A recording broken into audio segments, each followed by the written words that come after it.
Mom laughed. You'll never measure up to your sister. I stood tall and said, then let her cover your bills. The room froze. My mother laughed and said, you'll never measure up to your sister. I stood tall and said, then let her cover your bills. The room froze, and for the first time in my life, I felt the kind of power that comes with absolute, irreversible truth. To understand why this moment was so explosive, you have to understand the dynamic of my family. I have a sister, Sarah, and from the day she was born, she was the golden child, the perfect one, the one who got straight A's, the one who was a cheerleader in high school, the one who was beautiful and popular, and then there was me. I was a quiet, awkward kid who loved to read and hated social events. I wasn't a bad kid by any means, but in my mother's eyes, I was just less than. The comparisons were constant, a relentless, soul-crushing drumbeat of disappointment. Why can't you be more like Sarah? She would ask. She's so organized, so social, so successful. I learned early on that no matter what I did, no matter how hard I worked, I would never be enough. I went to a good college, I got a good job, I found a partner who loves me, and I built a life for myself all on my own. I never asked for a handout. I never asked for anything. But despite all of this, my mother's narrative never changed. I was still the disappointment, the afterthought, the shadow of my perfect sister. But here's the kicker. For years, I've been the one holding my mother up. She lives a lavish lifestyle she can't afford, and for years, I've been silently covering her bills, her mortgage payments, her car insurance. I have been her financial crutch, the safety net that my perfect sister never even knew about. My sister, the golden child, was always too busy living her perfect life to notice, and my mother was always too entitled to care. I was the one who was always there, always ready to pick up the pieces, always ready to lend a hand, and I always did it without a word of complaint. It was a miserable, thankless arrangement that had been going on for years, and it was all about to come to a screeching, dramatic halt. The call came on a Thursday afternoon. It was my mother, and her voice was a mix of panic and desperation. She had missed a few mortgage payments, and the bank was threatening to foreclose. She was so dramatic about it, like it was the end of the world. I don't know what I'm going to do, she cried. I'm going to lose the house, my perfect little home. She was so over the top about it, as if she didn't realize that it was her own irresponsible spending that had gotten her into this mess. She didn't even mention the years of financial help I had given her. She just acted like I was her last resort, the one person she could call when all the other options had failed. I need a large sum of money, she said, her voice dropping to a low, pleading whisper. I need you to help me. I can't ask anyone else. The lie was so blatant it almost made me laugh. I knew she was thinking, I can't ask Sarah because she's too perfect to have to deal with my problems. I felt a familiar pang of frustration, a mix of pity and rage. I told her I would think about it, that I would see what I could do. I hung up the phone and just sat there staring at the wall. Was I going to do it? Was I going to bail her out again? Was I going to put my own financial security on the line for a woman who treated me like a second-class citizen? The thought made my stomach churn. I felt like a fool, a pawn in her game. But the alternative, letting my mother lose her home, felt like an act of cruelty I wasn't ready to commit. I decided to go to a family dinner on Sunday. I would talk to her in person. I would try to find a way to help her, but I would also make it clear that this was the last time. It was a fool's errand. I knew it. But I also knew that if I didn't try, I would regret it. The dinner was a nightmare from the moment I walked in. My sister Sarah was there, of course, looking radiant and perfect as always. My mother was fawning all over her, talking about her new job, her recent promotion, her new boyfriend. She's just so successful, my mother said, looking at me with a pointed, condescending stare. I just sat there, my smile frozen on my face, feeling the familiar, suffocating weight of being compared to her. My mother started talking about her financial problems, and then, without a single ounce of shame, she turned to me. I don't know what I would do without you, she said, her voice dripping with fake gratitude. You're the only one I can count on, the only one who would help me. The words were so manipulative, so blatantly false, that I almost choked on my water. She was praising me, but only in the context of my usefulness. It wasn't praise, it was an acknowledgement of a role she had forced me into years ago. Sarah, ever the oblivious golden child, just smiled. She had no idea. She had no idea about the years of financial support, the late-night phone calls, the bank transfers, all of it. She just assumed that our mother was doing great, that she had everything under control, and my mother loved it. She loved the image of a perfect life, of a perfect family, and she was willing to sacrifice my well-being to maintain it. The air was thick with the unsaid, the unspoken words that I had been holding back for years, and I knew that this was the moment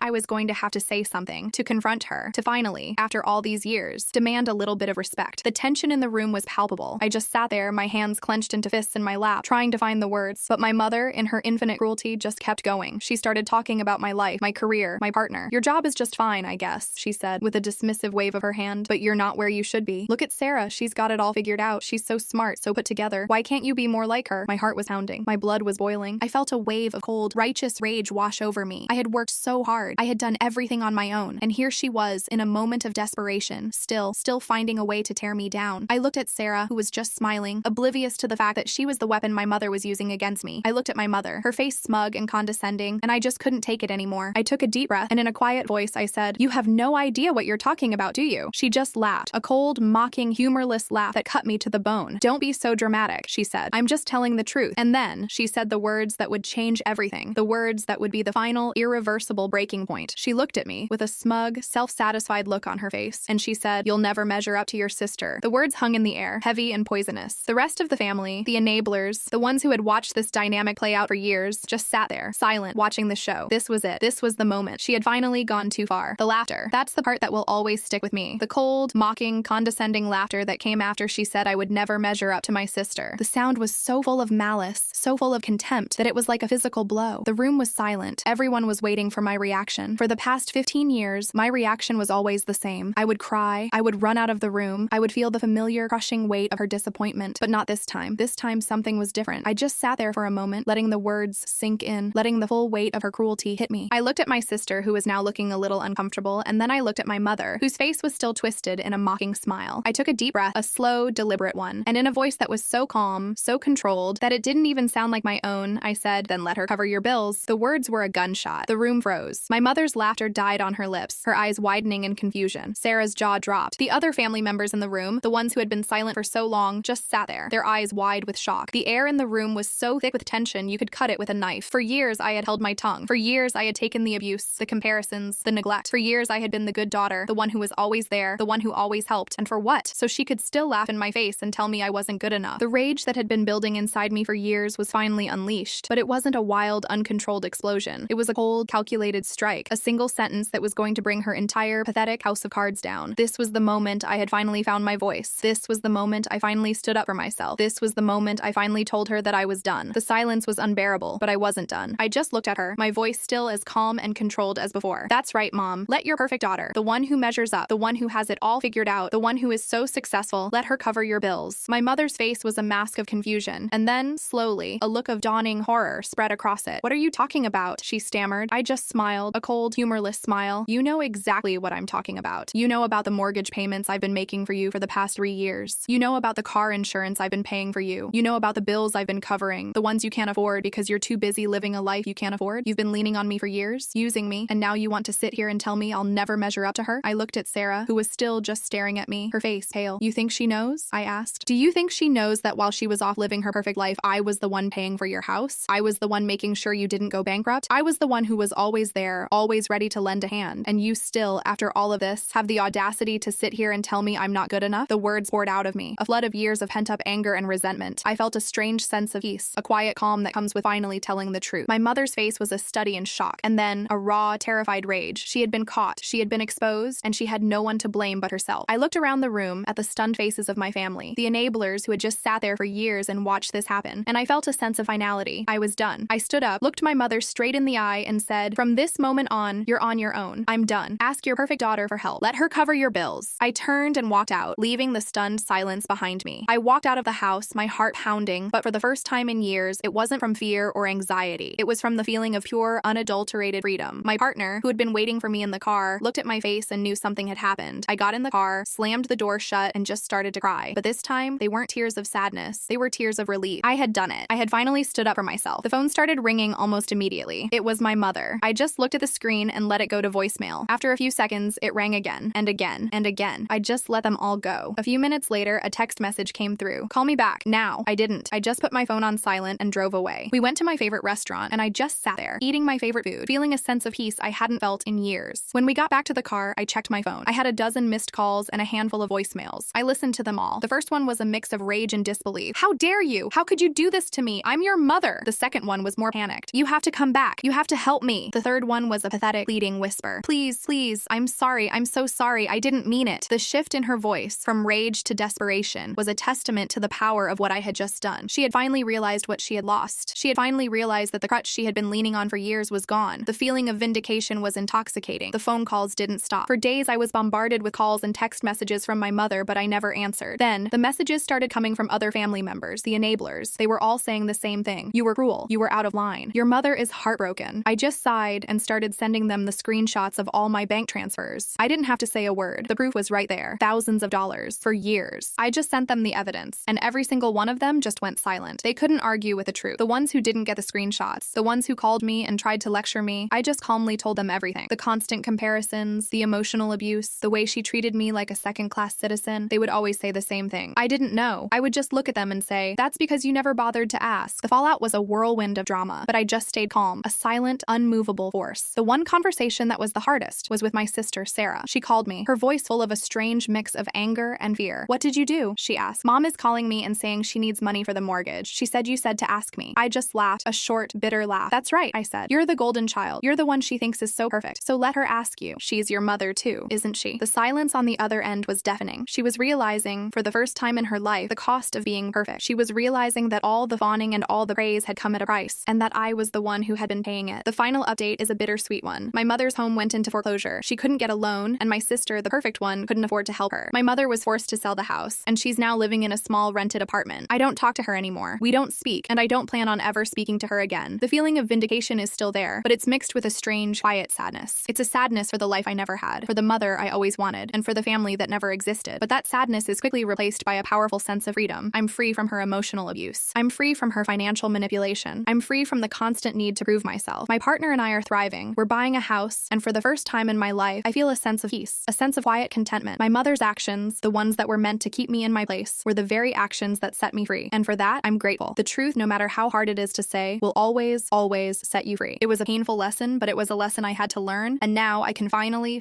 live my own life.